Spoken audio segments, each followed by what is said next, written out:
Hello students, now we are in sixth topic or sixth lesson, the population. So we are in the second session in the population. In previous session we have done that sex ratio, how the population can be counted, what are the procedure of the census, when the census was done, and what is our total India's population. That I said to you 121 crore 1,93,422. First census took place in 1872.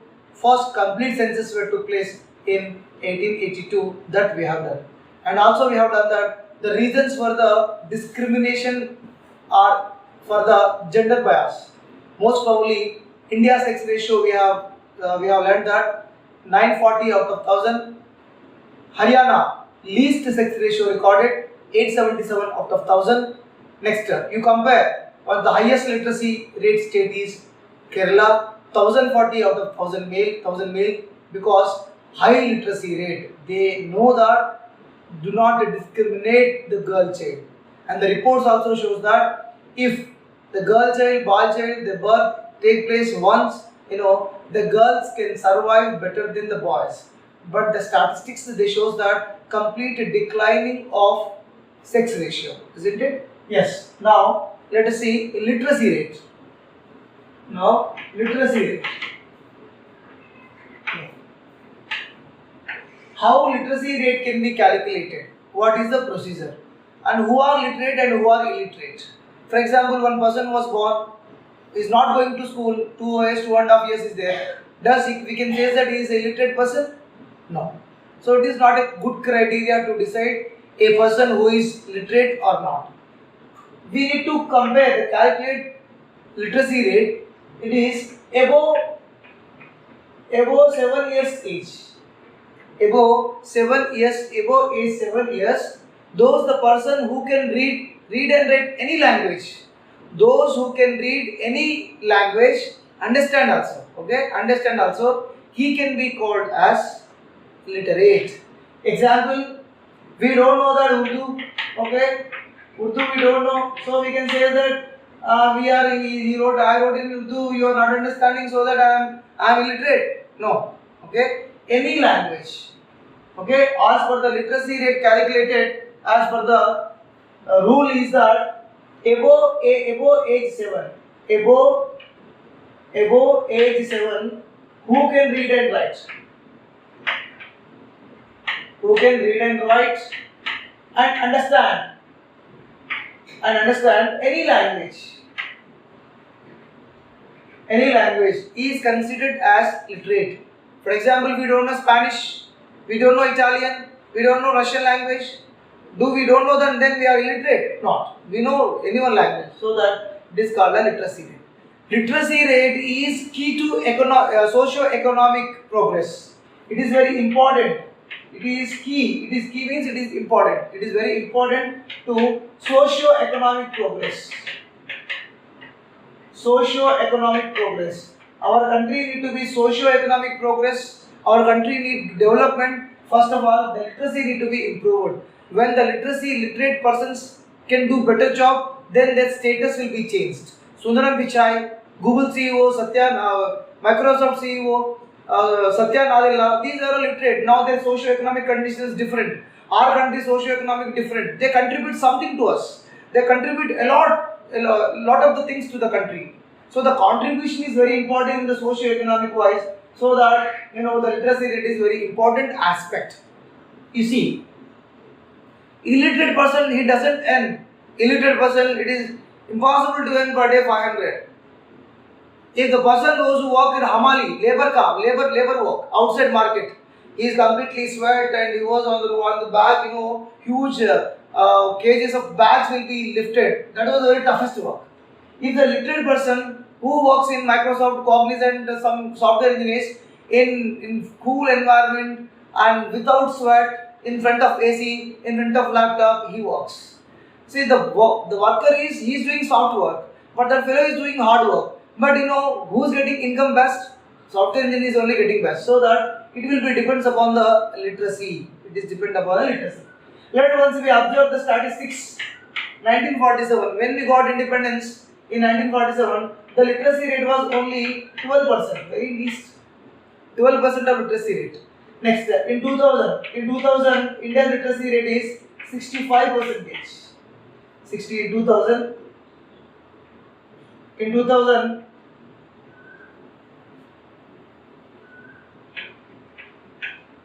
yeah, in 2000, 65%. In 2011, 74.04. 74.04.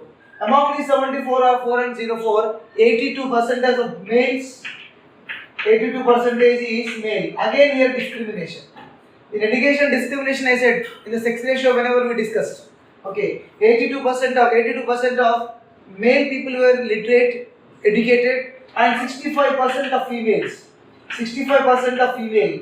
So here we can easily recognize, we can see, we can identify that males are acquiring better educational qualities than the females. So that we need to make awareness among the people that for the equal opportunities, for the equal educational opportunities and equal employment opportunities also. Okay, so this is literacy rate. In our India, the state which is highest literacy rate is Kerala. Kerala ranks first in the literacy rate. Kerala ranks first in the literacy rate, and least is Bihar. Least is Bihar. Kerala ranks first in the literacy and Bihar least in the literacy rate. Okay, so that in Bihar a lot of nonsense things, rowdyism, gang, suparis, a lot of disturbances will be there. Most of the thugs, most of the robbers, they come usually from the Bihar because of the literacy, isn't it? Kerala, you see when Gulf countries, the Kerala teachers, Gulf countries, you see managers, these all belongs to most probably from Kerala. Okay, so that education, this literacy rate also one of the important indicator, is a socio-economic indicator to us. Next, after literacy rate, change in population size. Let us discuss now change in population size. How population size will be changed? How population size will be changed? What are the factors? Population is dynamic. It is dynamic. Dynamic means it always will be changed. The population number not constant. For example, 25 years, 30 years ago, I was not there. And 15 to 16 years ago, you are not there. So when we came, so number was added. Okay, so population is a dynamic. Dynamic means why I am saying dynamic? Because the numbers, distribution, composition always changes. What changes? Numbers, composition, and distribution. Numbers, composition, distribution. This always changes. Because why, sir? Why this will be changes? Because three reasons. Because of the three reasons. First one is birth. Birth. First, if anybody new baby arrived, new baby born, that number was added. For example, you will also having your date of birth certificate because you are added. You are added in the population. You are also having the Aadhaar card, isn't it? So that you are added. You are added due to the birth. So whenever the new birth will be take place, number will be changed. Number also will be changed due to the deaths. Suddenly, a person dies due to coronavirus, accident, health problem, whatever it is reasons. There are so many reasons are there. Deaths. So due to the birth also, population number will be changed. Due to the death also, population numbers will be changed. And most is migration. For the migration also, due to the migration also, numbers will be changed. For example, you all are living in Warangal, Karimnagar. You are shifted for education to Hyderabad or Delhi. So here your number decreased and your number added in Delhi. Your number was added in Delhi. So that is. So these three are the important components in the population size. Change of population size. So what are the important components in the change in population size? Birth, deaths, migration. Due to these three reasons, there will be a considerable change. We can see the change. Sir, how we can calculate this change in population? Change in population can be calculated into two methods. change in calculation can be calculated into two methods. One is absolute migration or absolute numbers.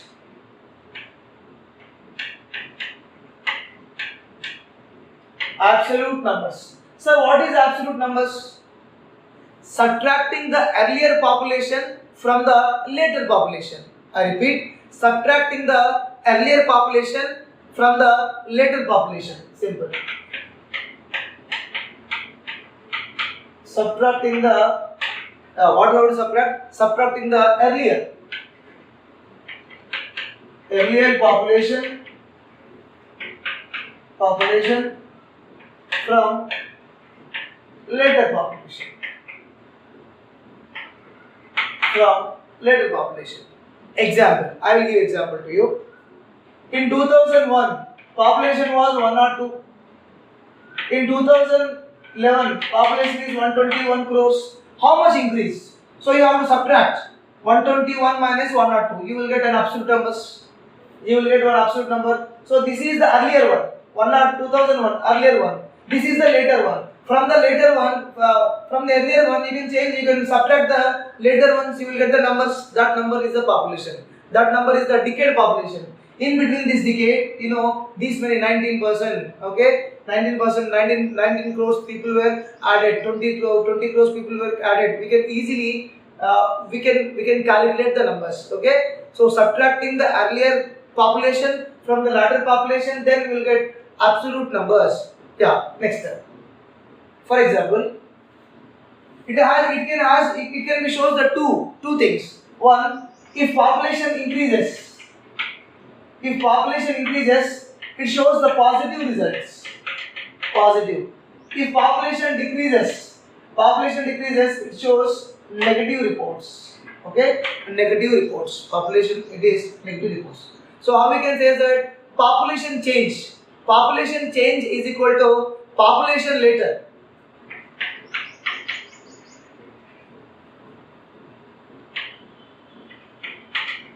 Population change. Yeah, how population change was happen here? Population later date. Population later date minus here minus population earlier. Population earlier means we have to subtract population at earlier date.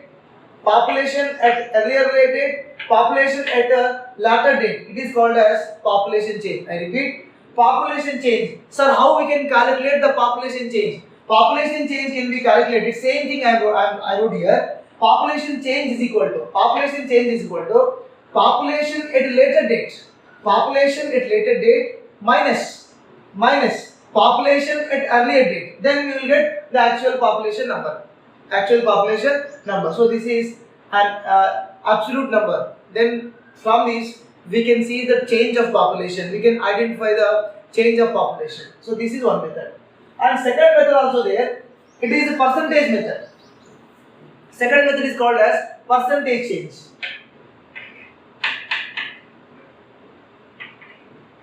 Yeah. Second is percentage change.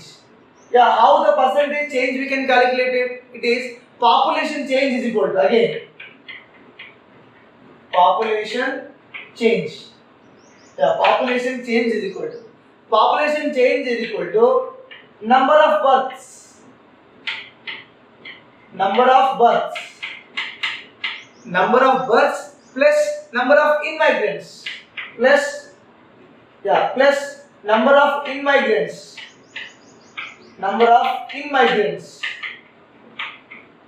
Immigrants means how many number of people they born and how many number of new people they came to your village. For example, you are from one school, Warangal school. Then to another Warangal school, how many new people you are from Warangal? How many new migrants that came to your village? Okay, so number of births plus number of immigrant minus number of deaths. Number of deaths plus number of out migrants. number of out migrants. Yeah. So from these also we can get population change. So for population change can be get from two numbers. One is an absolute number. Second one is as percentage change or percentage number. So from this both method we can get changes. So it is positive increases. It is shows negative. It will be decreases. Okay. So we have done that population change. How the population will be changed due to the birth, due to the death, due to the migration. In migration also change, out migration also change. For example, I will come to Warangal. Here my number will be decreases. In Warangal my number will be increases. Okay. Next, let us see birth rates. Let us see the birth rate, death rate, and also density of India. Birth rate, density of India. Yeah. What is birth rates? Birth rate. Simple. Birth rate. The number of live births per thousand. I am writing here. Number of live births per thousand. Number of live births per thousand. You see, in year of 1992, there is 29. 29. The birth rate was 29. The birth rate was 29. That means for every thousand, 29 people were born. For every 1,000, 29 people were born in 1992. Let us see death rates. Death rate, the number of deaths per 1,000 in a year. Number of deaths per 1,000 in a year. This also in a year. This is also in a year. Number of deaths per 1,000 in a year. We are comparing again with the 1992. According to the 1992 report, there was 19. The death rate was 19. So that out of every 1,000, 19 members they are died. So 19 means 29 people new birth take place and 19 where their death rate is there. So what is the growth? 10. 29 minus 19 is 10. So 10 were live births. Okay, this is the death rate and birth rate. Birth rate. Now let us see the population pattern. Let us see. Yeah. Let us compare 1901 to 1921 this year. 1901 to 1929, what happened? There was high death rates. In this time, high death rates. Many people were died. High death rates. So many people were died due to famines, epidemics, like influenza epidemic in 1918. In 1918, influenza epidemic, it was killed 15 million people. I repeat, 1901 to 1921, high death rates. Many people were died due to famines, lack of rain, lack of water, lack of food, okay, and due to epidemics also. Example, they provided that 1918 influenza epidemic. Due to this influenza epidemic, 15 million people were died. Okay. Yeah. Then after 1929, this is till 1920. Next, after 1921. Yeah. What was after 1921? After 1921, death rates declined. Yeah. Death rates declined. Sir, why death rates are declined? Because medical facilities were increased, science and technology increased, hospitals were increased. They facilitated in rural areas, in towns, small cities, so that slowly death rates are declined. And many of the parents also aware of the diseases, certain diseases. They took proper food. They were treated injections and they took medicines whenever they got pregnancy. Okay, so due to that there was completely very less death rates were recorded. Let us see 1981. Since 1981, from 1981, death rate declined. Death rate declined. Since again, uh, death rate declined. Yeah. Why death rates are declined? Here death rates are declined because people aware about what are the demerits and merits of the population. Most of the people were acquiring education. Then they thought that population more is not good. They cannot provide the basic needs to the children. Example: if one house two kids are there, parents can provide. If 10 kids are there, they are impossible to provide. Even though they are unable to provide the cloth. Cloth is the secondary thing. They are unable to provide the food. Yeah. One more important thing I wanted to tell to you. Those days, if you take birth, it is not a guarantee. Whenever you die, they don't know. Insecure. So the parents also going for more pregnancies because they don't know that how many members among the four, how many may die, how many they live, they don't know. How many have survived, they don't know. Any disease will come, they may die. Any problem will come, they may die. So due to that, they want for many pregnancies. So due to that, population increased. Okay, insecure. They were unaware of the problems of the population. They were unaware of the health conditions. They don't know they thought that more population, more income. More population, more security, they thought. So that's what they went for more pregnancies. That leads to population explosion in India. That leads to population explosion in India. Now India is the second largest populated country by 2030. By 2030, India may reach China. China is the largest populated country. Definitely, by statistics and reports says that by 2030 or 35, India definitely will become number one in population. So that country says that to controlling the population, they say that one or none, or one or two. Our country they gave slogan. They are doing operations like vasectomy, tubectomy operation that you might have read in your biology of 9th class or 10th class. Vasectomy, tubectomy operation. National Family Planning Program. India is the first government which was launched National Family Planning Program in 1952.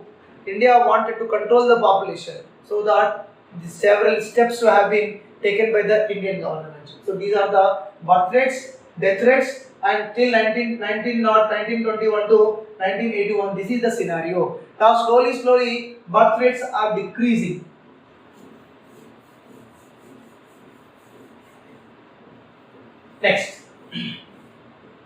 Next is fertility rate.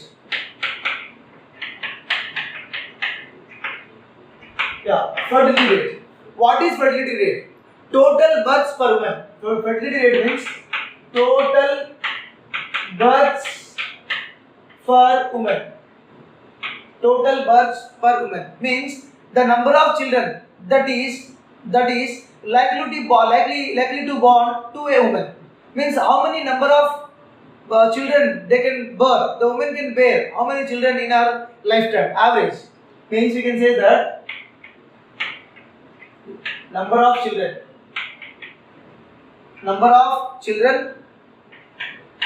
that are likely to born to a woman. I repeat, number of children that are likely to born to a woman.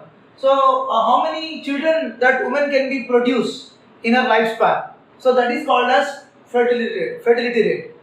If we compare in 1961, India's fertility rate is 5.9. That means average 6. One woman can produce 6 children. Those time, during 1960s, more they not aware of the family planning. They thought that family planning is a sin. Family planning is a very problematic. Family planning operation will be huge pain. They will not work as usually. So there are so many superstitions were there. Okay. 1961 5.9. That means one woman can likely to give birth to the 6 kids. Now present 2011. According to 2011, India's fertility rate is 2.7. 2.7 means 2 or 3. Now means decreased, doubled. It was decreased half. Okay. So once upon a time, the women they average give birth to the kids 6. Now it was decreased to 2, 3 or 2. The combined AP, including Telangana and AP, combined AP and Telangana now it is 1.7, 1 or 2. 1.9. It is 1.9, that means 2. Average 2. Anyone, you ask, you compare your parents, you compare your localities or your classroom, or you ask anyone, mostly they have 1 or 2 in their family. More than that, they can't go, because very problematic to provide food, very problematic to arrange the clothing, education, security. It is impossible. Okay. Next step. The third important component. Next, let us discuss third important component of the population, that is migration.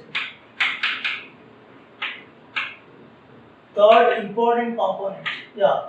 What is the third important component? First important is birth. Second important component is death. Third important component is migration. Now let us see migration. Yeah, what is migration? People, they change one place to another place. People usually change one place to another place. Due to, you might have watching in news channels and reading in newspaper related to those who are migrant laborers they are going from Hyderabad to their native states. Somebody they are going Bihar, somebody they are going UP, somebody they are going Odisha, somebody they are going Chhattisgarh, somebody going to Maharashtra, somebody they are going to Tamil Nadu. By walk, because we don't have any transport facilities, isn't it? So these are migrant workers. So let us see what are the types of the migrants. The migrants is, first one is internal migration. Yeah. Example, you all are born in a village. Your grandparents belongs to village, but you are staying in a city because you migrated, because your father employment, your mother employment, for your better educational facilities, better health facilities, better living condition purpose, you people were migrated. So whenever we migrated inside a country, so it is called as internal migration. Person is from Hyderabad to Delhi, he migrated, internal migration. From Bihar to Telangana, internal migration. And Jammu Kashmir to Gujarat, internal migration. Kanyakumari to Bengaluru to Kolkata. These are internal migration.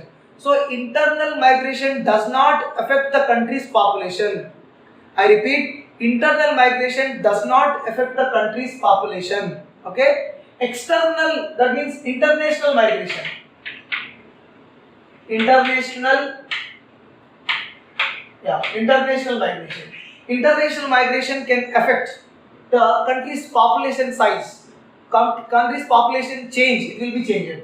For example, you are in Tamil Nadu, you went in Sri Lanka. You are in Calcutta, you went in Bangladesh. You are in Jammu Kashmir, you went in Pakistan. You are in Hyderabad, you are moved to Maldives. You are in Hyderabad, you moved to America. So then, here your number was deleted. Your presence is not there, so that the population maybe decreases.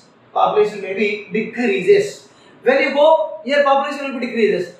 When you go there, their population will be increases. We wanted to work in Google, Microsoft, these famous Facebook, famous companies in New York, in Manhattan, then their population increases, isn't it? Hyderabad, so many people are working in Hyderabad. Does all the people are born in Hyderabad? No. Even I was working in Hyderabad. Is I belong to Hyderabad? Not. Okay. So those people are migrated for the work purpose, migrated for the job purpose. So that is internal migration. If the person go out of the country, it is called as internal migration. What are the reasons for the internal migration, external migration? Simple. There is push-pull methods. Push-pull. Push. So push means rural. Push means rural. This is urban. Yeah. Example. We have seen that recent movies. Many movies are there. Recently, Maharshi movie came. When that movie came, person was from rural area. He was shifted to Manhattan, New York, urban area, because push-pull. Because village is pushing all the members to go move here, move from here. Why these are villages are pushing the person to go urban areas, cities? Because unemployment, isn't it? No employment in the village. Next, no better educational facilities. no better educational facilities, no better health facilities, no good living conditions, no good living conditions. Living condition means environment is good, but they want movie theaters, pubs, restaurants, hotels, malls. So these are required. So that the village areas are pushing the person, you go here, you better to go somewhere. At the same time, this is urban area, cities. Cities are attracting the people to come. They are completely pulling the person towards to cities because of the employment opportunities. Completely opposite. Because of the employment, because of better educational facilities, because of better health facilities, because of better living conditions. So these all are also one of the reasons. If they wanted to live in luxurious, they wanted to live in luxurious life. So that these are the reasons. This is called a push-pull rural to urban migration. Mostly the people, they go from rural to urban migration. Just I told to you, in Hyderabad, many students, many software engineers, many workers are there. They did not born in Hyderabad. They are from different cities. They are from different villages. So they are completely settled. The work purpose they went because of the push-pull migration. Next, you might have seen that during the Sankranti period, during the Sankranti Dasara, Hyderabad was empty. Hyderabad roads are empty. Nobody will be there. Very less percentage of population will be there because during the time of festival, all people they go to their places. So children, this is the important aspect of the migration. And what kind of question we may expect from this lesson? The questions what we expect from this one, reasons for the populations. Reasons for population. Yeah, reasons for overpopulation. Reasons for overpopulation. Yeah. Slogan for population. Slogans to control. Slogans on controlling of population. Slogans on controlling of population. Okay. This kind of the question we may get. We may also learn these kind of things in our migration also. Next, one of the questions how we can control the population. Control the population. What are the methods or what are the steps need to be initiated to control the population? What are the problems of the population? Problems of the population. Okay, that is you have to think these questions. Reasons for the overpopulation. Slogans on the controlling of population. Control. How we can control? How can we control? How can we control the population and problems of the population? So that is your duty. You have to think. And let us discuss. Whenever you didn't get this thing, and we will discuss this is in our classroom. I hope you understand. And thank you, children. Thank you very much.